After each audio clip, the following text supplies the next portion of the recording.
Ô, gente, o Ricardo Salles e o Tarcísio atacaram a Marina, né? Ataques baixos e ataques que não deveriam vir do carioca Tarcísio, né? Não deveriam vir do carioca Tarcísio. Mas Marina respondeu. E nós vamos assistir os ataques e principalmente a resposta de Marina Silva. É bom vocês compartilharem, as pessoas saberem do que está acontecendo e a gente analisar essa questão. Vamos lá. E temos mais outros 2 senadores, que eu vou dispensar fazer comentário, simplesmente dizer que vão deixar as suas vagas agora e, portanto, abrem 2 vagas. O eleitor vai votar em 2 senadores. Quem se apresenta nesse pleito de 2026 aqui no estado de São Paulo? De um lado, 2 forasteiras. A Marina Silva, que saiu do Acre justamente porque ninguém gosta dela no Acre, onde ela já teve carreira política, mas ninguém suporta a Marina. Elas não começaram a fazer política em São Paulo, não elegeram esse estado para servir. Foram servir o Mato Grosso do Sul e o Acre. E levaram o cartão vermelho do Mato Grosso do Sul e do Acre. Se fossem concorrer por lá não seriam eleitas. E pode ter certeza, não serão aqui também. Não serão. Porque a gente não vai deixar. Para ver a lapada que a pré-candidata ao Senado por São Paulo deu nos bolsonaristas em entrevista ao podcast Critique, fique até o final deste vídeo e se inscreva no canal da Mídia Ninja. Essa história de que eu e Simone somos forasteiros. Isso é ter 2 pesos e 2 medidas, sendo bastante elegante, não é? Porque em 2022, quando eu e o Tarcísio mudamos o nosso domicílio eleitoral para São Paulo, nós 2 nos elegemos. Eu para deputada federal, e agradeço imensamente o povo paulista, e ele para governador. Só que agora ele nos mede com uma outra régua, né? A mim ele poderia já ter assimilado, porque eu mudei exatamente no mesmo ano que ele mudou o domicílio, né? E a Simone é uma pessoa que ficou sempre aqui circunvizinha, né? No estado do Mato Grosso do Sul. A hipocrisia do Tarcísio, porque ele ser do Rio originalmente, a questão é, ele não conhecia São Paulo. Isso ficou evidente nos debates com Haddad. Agora, mesmo assim, o conservadorismo, o antipetismo levou as pessoas a votarem nele. E aí ele quer usar esse argumento contra Marina e contra Simone? É vergonhoso. Uma pessoa que as filhas estudaram aqui, ela tem toda uma relação com o estado de São Paulo. E eu posso te dizer uma coisa, você é candidata a presidente da República, o seu domicílio eleitoral passa a ser o país inteiro. Eu fui candidata 3 vezes. Nas 3 vezes, toda a minha base foi São Paulo. Mas, como se não bastasse, eu ganhei as eleições para o Senado em 94. Né? Uma jovem de 35 anos, quando ganhou, ia fazer 36 anos quando tomasse posse. E eu recebi um título de cidadã paulistana em 95. Olha só. 1995. Eu estava... Marina, aí você tá falando de história. Tarcísio não sabe nada disso, não.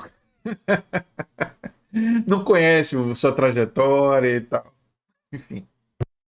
Fiquei até emocionada agora. Naquele momento, eu já recebi um título de cidadã paulistana. Eu tenho uma relação com São Paulo desde 1979. Né? A primeira vez que eu vim aqui, eu tinha 19 anos. Eu havia sido desenganada pelo médico.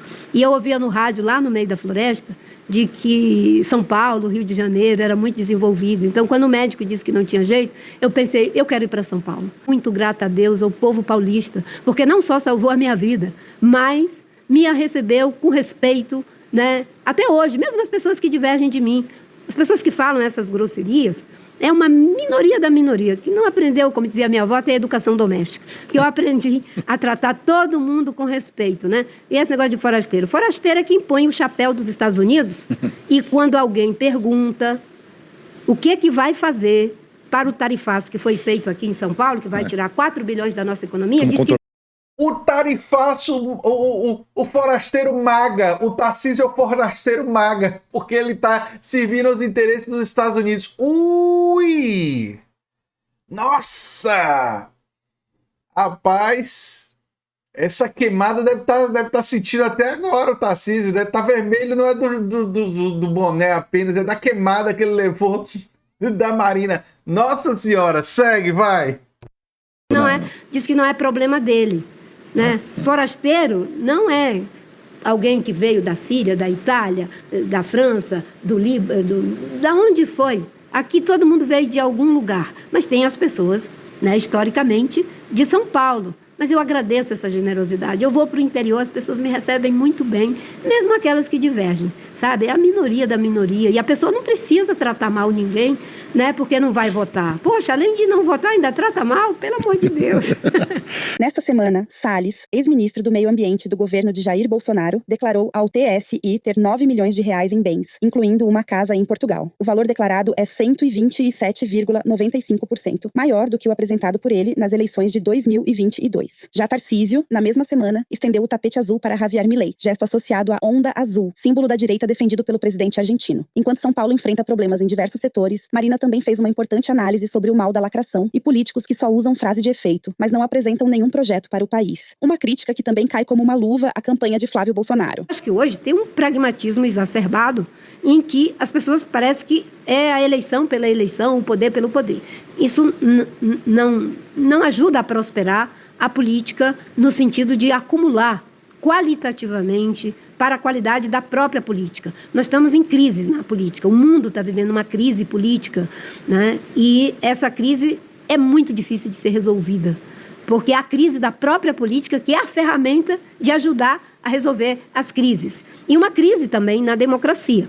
Infelizmente, né, uma parte da sociedade parece que vai se infantilizando a tal ponto que ela quer alguém que resolva por ela, que fale por ela, que brigue por ela, porque a democracia exige responsabilidade da gente. Tem um livro muito, muito interessante de um psicanalista chamado Erich Fromm, chamado O Medo à Liberdade. E ele diz que as pessoas têm medo da liberdade, porque se eu sou livre, eu tenho que tomar as decisões. Eu me coloco no lugar de sujeito. E ser um sujeito político é decidir sobre a minha vida e a vida daqueles sobre os quais, de alguma forma, eu tenho algum tipo de responsabilidade. É isso que eu ia dizer, né? Liberdade na democracia implica em responsabilidade sobre si e sobre os outros.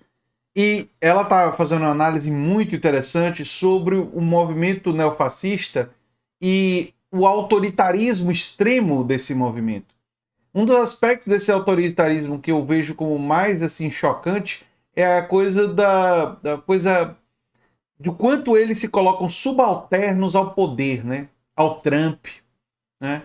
Ao próprio Bolsonaro, essa coisa de Bolsonaro mandar e os outros obedecerem, né? A palavra do Bolsonaro e, né, tá preso em prisão domiciliar, mas não importa, no fundo é ele que continua mandando, né?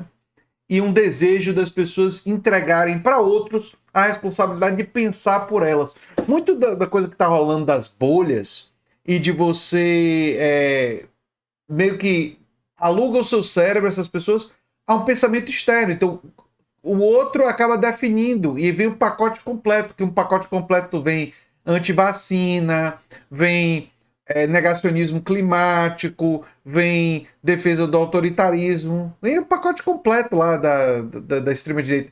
Já na esquerda, a gente percebe variação. Tem gente de esquerda que é social-democrata, tem desenvolvimentistas, tem socialistas, tem o pessoal da chamada esquerda radical que é comunista. Tem uma variedade, e tem uma variedade não só de nomenclatura, mas de visões de mundo, né? Não tem essa... A gente pode se juntar em defesa da classe trabalhadora, se juntar em defesa do fim do 6x1, tem questões que unem as pessoas verdadeiramente de esquerda, mas nós temos diferença, né? Porque nós exercitamos a liberdade. E essa falta de diferença no campo da extrema-direita mostra essa adoção de uma ideia de domínio de uma liderança que impõe uma vontade, uma perspectiva. E a análise da Marina ajuda a gente a discutir essa questão. E, nesse momento, essa crise da política, ela foi para o extremo. Eu acho que o avanço da tecnologia, nós achávamos que ia ajudar a melhorar de forma abissal a qualidade da política. Porque, afinal de contas, você vai ter mais controle e participação social. Tudo isso é possível com a tecnologia. O problema é que tudo que você usa para o bem, você usa para o mal também. Então, eu acho que esse uso para o mal das mentiras, da fake news e da lacração é um mal para a política. Por quê? Porque fazer política apenas pela frase de efeito, isso acaba criando um grande defeito na política, não é? A frase é de efeito, mas leva a um grande defeito. Qual é o projeto? Qual é a visão de país? Qual é a responsabilidade que você tem entre aquilo que você diz e aquilo que você faz? Entre o que você promete e o que é possível fazer. Eu não posso me comprometer a fazer qualquer coisa para ganhar voto. Não vale para ganhar voto. né, fazer qualquer coisa. E na política você tem que ter noção de limite, porque o limite tem que ser colocado pela ética. A ética dos valores, não a ética de circunstância. A convenção do PL foi marcada por dancinhas de Flávio Bolsonaro, pelos ataques de Javier Milei ao Brasil e pela exibição de um vídeo de Jair Bolsonaro produzido por inteligência artificial. Flávio Bolsonaro isolado, não levou nenhum partido, não mostrou nenhuma aliança, não tem ainda candidata a vice-presidente da República. O único projeto é tirar o Jair Bolsonaro da cadeia. Não falou nada sobre o Brasil. Foi lá ele e Milei, fizeram uma dancinha ridícula. Tava Flávio Bolsonaro com a tesoura na mão, ó. É porque Jair Bolsonaro acima de todos, né, e dinheiro e poder acima de todos. É o projeto da extrema-direita. Essa tesoura, o que eles querem fazer aqui, é fazer o que Milei tá fazendo lá. É o quê? Cortar direitos trabalhistas, que é cortar direitos trabalhistas, que é entregar tudo para o patronato, enfim. É a agenda do Milei. A agenda do Milei. A gente precisa saber se vão ter brasileiros que vão eleger gente para implementar essa agenda no Brasil. Eu espero que não. Eu espero que o Brasil passe por um processo de acordar e vá mais para a esquerda. Isso é muito importante. A gente eleja para o Congresso pessoas cada vez mais comprometidas com a defesa da classe trabalhadora, para a gente ir além do horizonte capitalista.